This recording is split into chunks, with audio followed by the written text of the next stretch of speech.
Hello, fans of Cyclist. I have huge news. It's very cool. It's not huge news. It's Enve's new foundation wheels. They've been out a couple of months now, but because of coronavirus, I'm filming a video in my shed, and I've only just got them from our studio. So I'm excited. I thought I'd make a video on them so you can be excited too. I'll show you them. Oh, I've just knocked one over. I hope that's fine. So yes, these are the wheels. There's Enve logo there. The 45 is there. It is Enve's new foundation collection, made up of two wheel sets, two road wheel sets and one mountain bike wheel set, but that's mountain bike, who cares?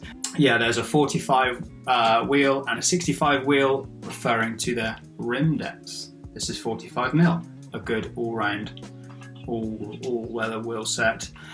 Rim depth. So apparently the crux of the foundation collection is that Enve has brought much of the same technology down to a much more accessible price point.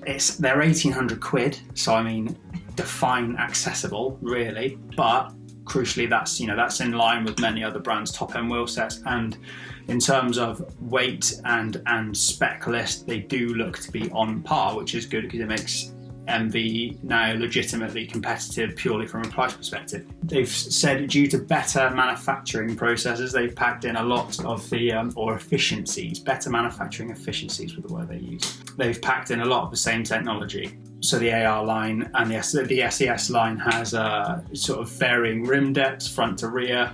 These, for example, and these have the same rim depth, front to rear. Things like that brings much of the same technology down to a price you can sort of stomach because it's a little bit familiar, not you can buy a new car for these wheels price. The huge thing with these wheels, I think, probably, is Enve's lifetime incident protection program. So if the original user crashes and breaks the wheel, Enve will replace it, which is, I think, adds a decent amount of value onto the product. As I said, so talking about the tech specs of them, they come in a 65mm depth and the 45mm depth, disc only, because I mean rim brakes can just bye-bye. And the 45mm weigh 1,541 grams, which is very competitive for a disc brake wheel set at this depth, certainly at this price as well. They've got 21mm internal rim width, which should pair nicely with 28mm tyres probably. Don't go any lower than 28mm anyway, because why would you want a sore arse unnecessarily, you know? Obviously they're tubeless compatible, and the rim bead and bed profile, very cool. Probably would have been sensible to not seat tyres on them, but I got excited when they turned up, see some tyres straight away. I'll just talk you through the features and you just won't be able to see them. So tubeless compatible rims, hookless rims, and the bead, what are they called? Like without the bead hooks, just the bead wall that seats the tyre is wider, which should make the tyres less susceptible to pinch flatting if you hammer into potholes. I've been known to do that and I'm quite heavy, so pinch flats can be an issue, so I'll look forward to putting these to the test. The rim can be made, because it's simpler, doesn't have those funny little hook things on, just goes straight like this, can be made to better engineering tolerances, which helps the fitment on and seating of tubeless tyres, and I can actually attest to that because these went up with a track pump, so you can't argue with that really. And also they are built around Enve's new hub design, which is the foundation hub. They've got spokes in, but thin bits of metal, who cares about spokes? Yeah, the Enve, it's got some nice, I mean, it's pretty basic, it looks quite simple, I guess, elegant.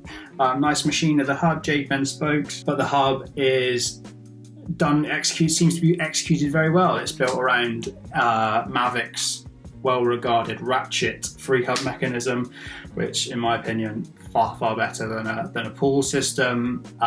It's two ratcheted drive rings that buzz against each other when you're freewheeling, and then when you want to put some power in, connect together, lock into place. A much better system than a pull system for long-term durability and ease of servicing, I think, which is definitely a good move from the brand. They sound good too. Look, listen.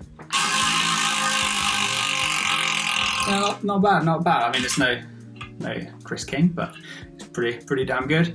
And there's also automatic bearing preload in them, so you don't have to mess about tensioning the bearings, wearing in, because no one's really got time to that. So yeah, it's a cool product. I'm going to go and see if I've actually broken that other wheel. Check on Cyclist website once I've had some time to ride these, because I'll write a review on them and talk you through everything in much more detail.